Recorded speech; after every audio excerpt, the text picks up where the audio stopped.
After my son passed away, one day I became estranged from my daughter-in-law and granddaughter. I couldn't believe my eyes. On a snowy winter evening, my granddaughter was trembling alone in the yard. In a panic, I rushed her into the bath. The bath isn't warm. My husband and I were furious at what had happened. My name is Sophia. I am a 65-year-old housewife who feels the effects of aging. My 67-year-old husband has thinning hair and has taken up scalp care as a hobby since retiring. I'm not sure if I can call it a hobby, but he seems to be enjoying it, so I leave him be. We had one son, Benjamin. Raising him was tough, and we felt a great loneliness when our well-raised son left the nest. He got married at 28 and was living happily with his children when he tragically passed away in an accident at 35. It was a sudden and shocking departure. At the funeral, our spirits were lifted by our young granddaughter, Emma. Grandma, are you okay? Though only 5 years old, she seemed to vaguely understand her father's absence, her eyes swollen with tears. I held her tightly and resolved to protect this child, the last memento of my son, no matter what. My daughter-in-law, Isabella, remained composed. She might have been crying behind the scenes, but I never knew. I just couldn't get along with her. Even when she visited our home with her family, there was hardly any conversation. She'd just fiddle with her phone alone. Her habit of ignoring us made me uneasy at times. But I figured it was the sign of the times and resigned myself to it. I didn't want to strain the relationship between us and our son's family by saying too much. I couldn't recall having a decent conversation with her. But life alone would surely be tough for her from now on. After the funeral, I said to her, "If you ever need help, just let us know." Isabella, 32, had lost her parents early and had no siblings. It must have been tough not having her parents home to rely on. I worried that she would avoid contact with us after my son's passing. But with a granddaughter in the picture, we couldn't just turn a blind eye. No matter who she was the woman my son loved and married. It was only natural for me to want to help. But Isabella responded coldly. "I'm fine. I don't need your help. I can manage on my own." But what about Emma? "Emma will be fine. Are you suggesting I'm after my husband's inheritance?" No, of course not. My son's inheritance is crucial for your livelihood. Then stay out of it. This lack of friendliness left me feeling deeply regretful about my concerns. My son's house is a 10-minute bus ride from ours. Not too far, but not exactly close either. Both my husband and I are unemployed and have time on our hands, so we'd gladly help with household chores or childcare if needed. But, fearing it would be a nuisance to intrude without being asked, we didn't visit for 6 months after our son's passing. When I finally mustered the courage to contact her, she reluctantly answered the phone. "Isabella, it's been a while. How have you been?" "I'm busy with work and childcare." Her sudden stern tone nearly discouraged me. But I gathered my courage and asked what I wanted to know. "Is Emma doing well? If it's too much, I can take care of her occasionally." "Then take her next weekend." Really?" I was taken aback by her request and then abruptly hung up. I guess she only wants to talk about business. Oh well, I'm looking forward to seeing my granddaughter after so long. I'll eagerly await the weekend. And on the weekend, Emma came with Isabella. "Welcome, both of you. It's been a while. Come on in." "Oh, I have work now. So I'll leave. I'll pick up Emma tonight. With just those words, she left. Working on a Sunday must be tough. Emma chimed in. It's not work. With a downcast expression, I asked what was wrong. Mom isn't working. She's always out having fun. What? Always? I thought she had a job. Mom seems to work part-time while Emma's at kindergarten, but most of the time, she's just playing. The other day, she smelled like alcohol when she came to pick me up from kindergarten. What? Working at night with alcohol might be one thing, but kindergarten pickup is in the evening. So, drinking during the day doesn't seem like work. When we got home, there were empty alcohol cans everywhere. What? Drinking during the day? Maybe she's still grappling with the shock of losing her son. I felt regret for not supporting her more.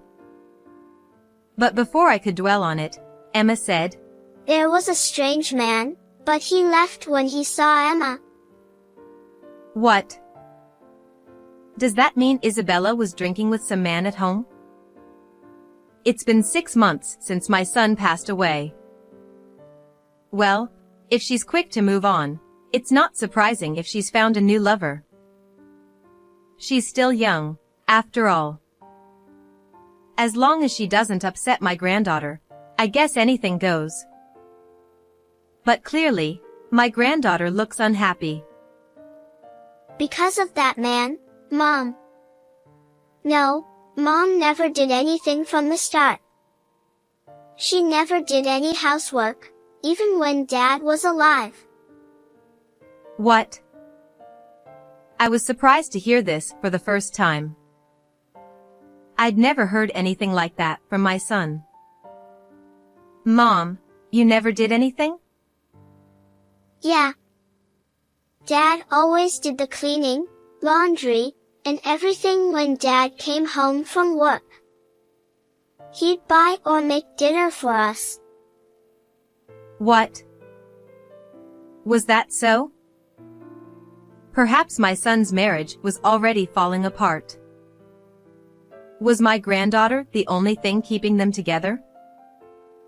Now, I can't ask my son for the truth, and Isabella probably won't tell me. I see. Hey, Emma. What, Grandma? If you ever have any trouble, tell Grandma anything. I'll help you anytime. Okay.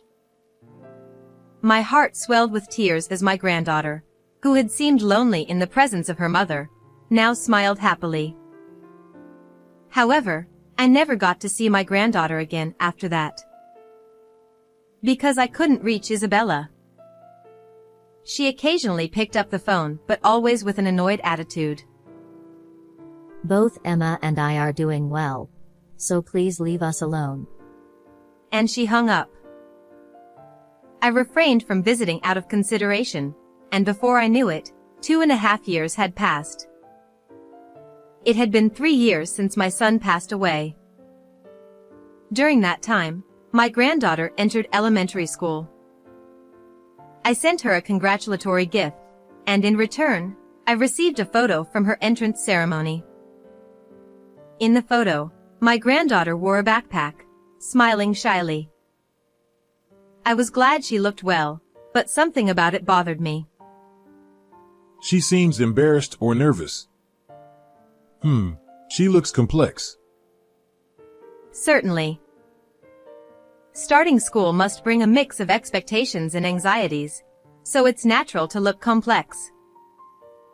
But it seems a bit different. Unable to pinpoint the source of discomfort, 3 years have passed since my son's passing. Becoming increasingly worried, I finally reached Isabella on the phone. Can I meet Emma? I told you. I'm busy. We'll come to pick her up for the weekend, even just for a sleepover. Emma is already 8 years old. She doesn't need that. Can you please stop contacting us? It's annoying. She hung up again with her usual cold response. My anxiety grew even larger. Is my granddaughter okay? Is she having a good time? With her attitude, I can't imagine a happy situation. Hey, would you like to go meet them once? Even if it inconveniences her, I'll leave right away if I see her looking well. So when I suggested this to my husband, he nodded and said, sure. He is reserved, but I know he's worried about our granddaughter deep down. Because we're a couple. Maybe my son's marriage wasn't like that. Thinking about it makes me lonely. Glancing at the photo of my son in the room, I decided to visit Isabella's place next weekend. However, we ended up reuniting with our granddaughter before the weekend arrived. It's getting cold tonight, I said, shivering as I looked outside the window. It feels closer when it's cold. I turned on the heating and headed to the hallway towards the bathroom. As I glanced outside from the glass door facing the garden. What? I exclaimed loudly and opened the glass door. In the snowy yard, I saw a figure that shouldn't be there. And it was a very small child-sized figure. Despite it being nighttime, seeing the child standing in the bright snowy yard, I hurriedly put on sandals and rushed over. Emma? Yes, it was indeed my granddaughter Emma. I hadn't seen her in over 2 years. She had grown taller but was very thin. What's wrong? Did something happen? Why didn't you ring the doorbell? What would you have planned if I hadn't noticed you? I started to scold, but there was no time for that. I quickly took off my coat. Oh, you're freezing. How long have you been out here? Come inside. That's good. Go take a bath. Okay. My granddaughter, trembling uncontrollably, nodded with chattering teeth. In this difficult situation where the conversation was difficult, tears threatened to well up, but I brought her inside to warm her up. Huh, Emma? My husband, who had just finished bathing, looked surprised at our granddaughter. Quickly, get a towel and change your clothes. Sure. Even if he didn't understand the situation, he must have realized it was serious. He hurriedly ran off. We had spare clothes for when Emma stayed over. But considering they were prepared a while ago, they might be a bit small, but it was better than nothing. Now, go ahead and take a bath. Can you manage alone? The changing room was warm from him having just been there. She visibly relaxed as she nodded and went into the bathroom. I can't believe it. No other words came out. The clothes my granddaughter wore were tattered and dirty. And they were too small. After she finished her bath, I had warm milk ready for her. After a while, when she came out of the bath, her complexion looked better, and I felt relieved. Thank you, Grandma, Grandpa. I got scared. It was Grandma who was surprised. You came so suddenly. What surprised Emma? The bath isn't cold, Grandma. Huh? What is she talking about? The bath isn't cold? Well, of course not. Cold baths. They might have cold water in public baths next to saunas, but normal households don't have cold baths. In summer, some people might use a pool instead, but that's a pool, not a bath. Especially in this midwinter, there shouldn't be a cold bath. Why are you saying that? Because we always had cold water at home. Huh? Mom says we can't use hot water. We've been wiping with wet towels in cold water. Even in summer, she says we can't use anything but water. What? Mom doesn't come home much. Sometimes she leaves food when she does, but mostly just leaves money and says, buy it yourself.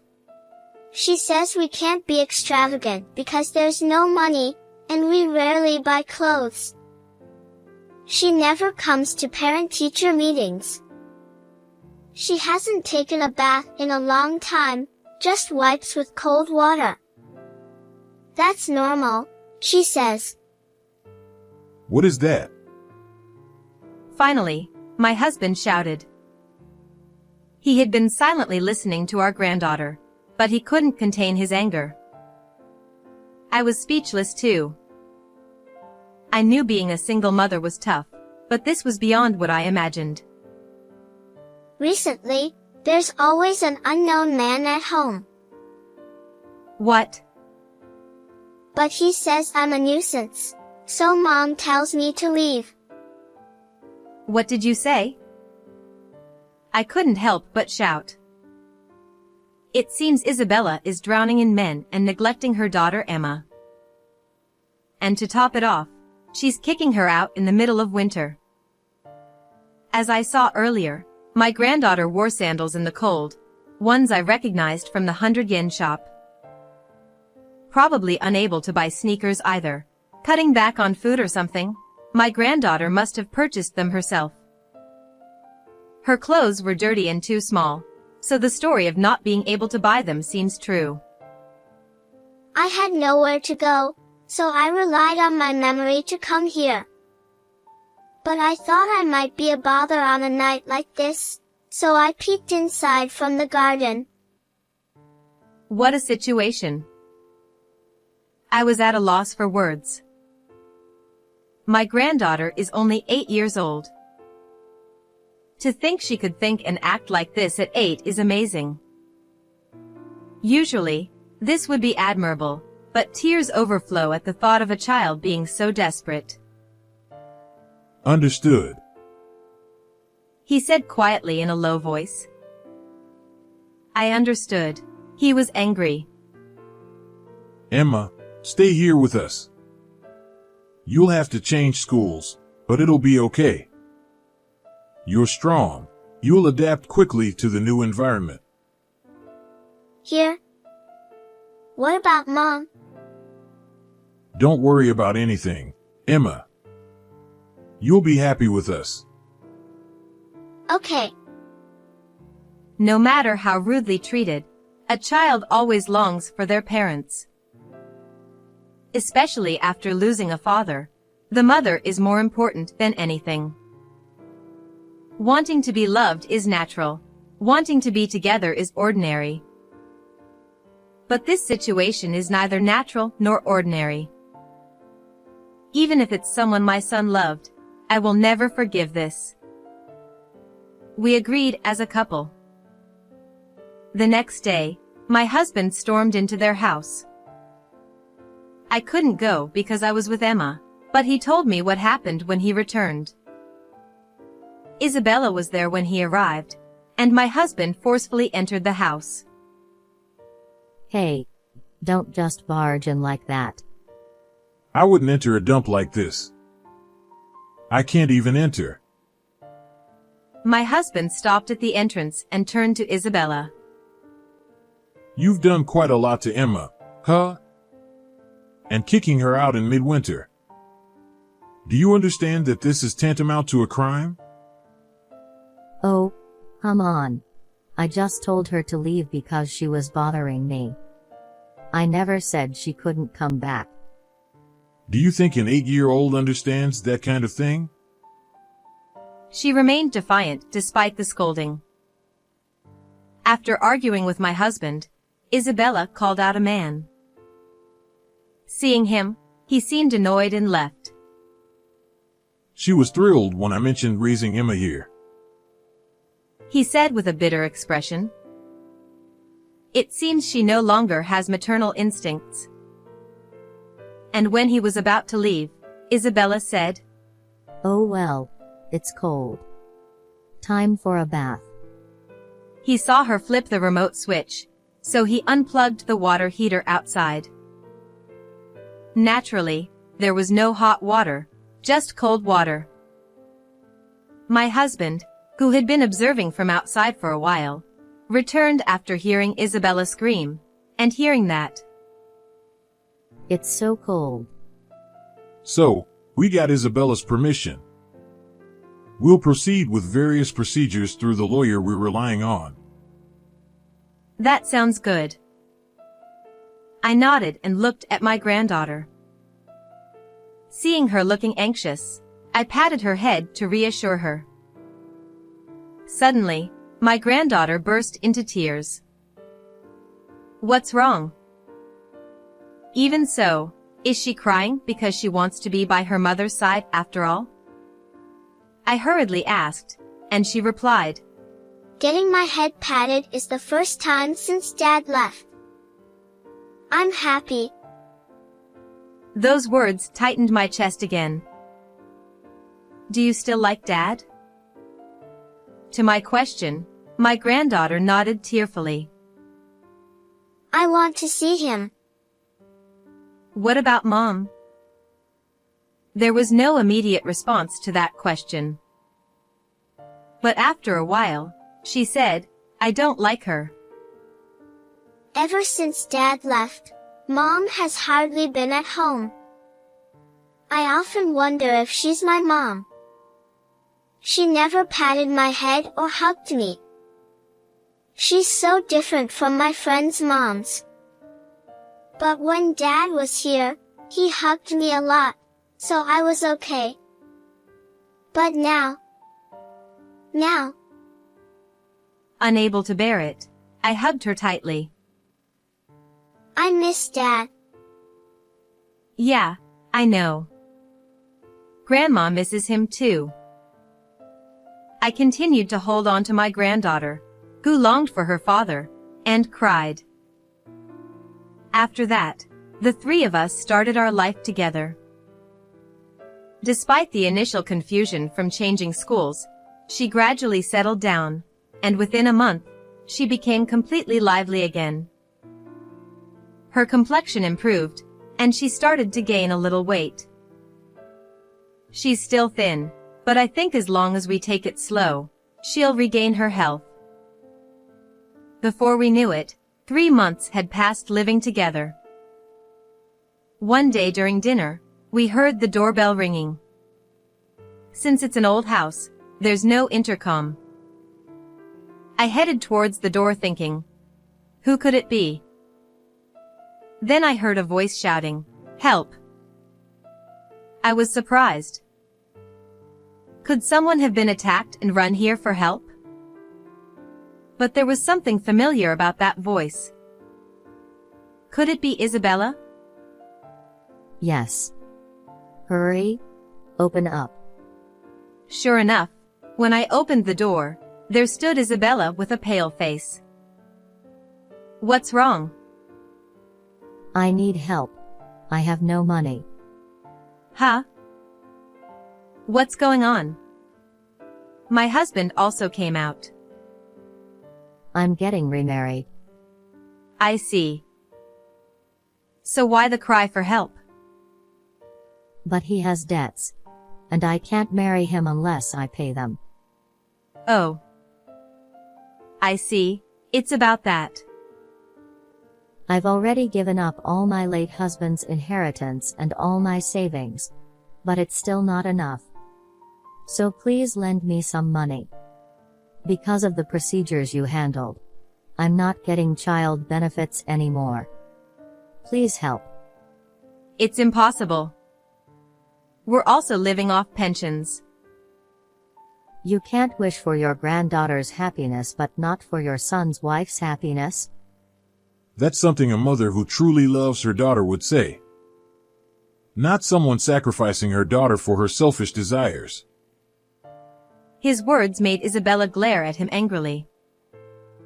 Ignoring her gaze, he took out a large envelope. I conducted a little investigation. Huh? An investigation? Yes. I investigated the man for Isabella's sake. What? She was surprised. And so was I. Well, I found out a few things. Saying that, he showed her the investigation results. What is this? Well, it seems like a kind of marriage scam. He's quite a shady man. That can't be true. I'm not familiar with the underworld, but peering at the documents from the side, I could sense something was off. In other words, the man was using Isabella as a benefactor. The date of the investigation results was quite some time ago. So, despite claiming it's for Isabella's happiness, it's a lie. If we had known, we should have told her earlier, but we didn't. Before you talk about marriage, make sure you don't get into debt. She fell silent at my husband's words. Could it be? I already did it. Oh dear. They said it wasn't enough, so I even sold the house. What? Is this man really that charming? Perhaps now she feels she can't turn back. But they said I can't get married without money. I don't even have enough for living expenses. Paying rent for this rundown apartment is tough. Please, I'm begging you, help me. Even with all that said, my granddaughter, rubbing her sleepy eyes, came out. Mom? Emma, help me. Isabella, eager to rush towards Emma, instead hurriedly hid behind my husband. I was wrong, Mom. I'll break up with him. Let's live together from now on. Then you'll get child benefits, won't you? Yes. And I'll use that to find a new man again. Oh. Oops, not quite. Isabella easily fell into the trap set by him. That's why she's so easily deceived by men. Enough. You're unfit to be a mother. We'll take care of Emma with love and care. But Emma wants to be with her mom, right? My granddaughter, seeing her mother desperately cling, tilted her head in thought. For a moment, she looked behind her. In the living room ahead, there's a picture of her son hanging on the wall. I don't know if my granddaughter noticed it. But when she looked back at Isabella, her eyes were filled with determination. I want Dad. Huh? I have lots of memories with Dad. I want to live in this house. I don't like Mom. I don't want to be with her. Are you abandoning Mom? I don't understand that. I'm sleepy. I'm going to bed. Emma. Bye, Mom. With a yawn, my granddaughter returned to her room without looking back. Isabella stood there dumbfounded, her head hanging low. Go home. Don't ever come back here again. She left in a daze, without arguing against his words. After that, she disappeared from the apartment. Whether she followed that man or ran away from debt collectors, I don't know. All I know is that I probably won't ever see her again. My young granddaughter may not fully understand yet, but she doesn't seem to feel lonely without her mother. She smiles every day, which makes both me and him happy. When I go to the other side, there's a lot to report to our son, right, dear? When I said that to him, he replied, Yeah, Hearing this, Emma said, No, you can't go yet. You have to stay healthy until I get married and have kids. That's right. We still need to stay healthy and live a long life. I silently spoke to my son in my heart, asking him to watch over us and Emma from heaven. I felt like the sun in the photo was smiling. How was this story for you? Please subscribe to the channel as well. Well then, let's meet again in the next video.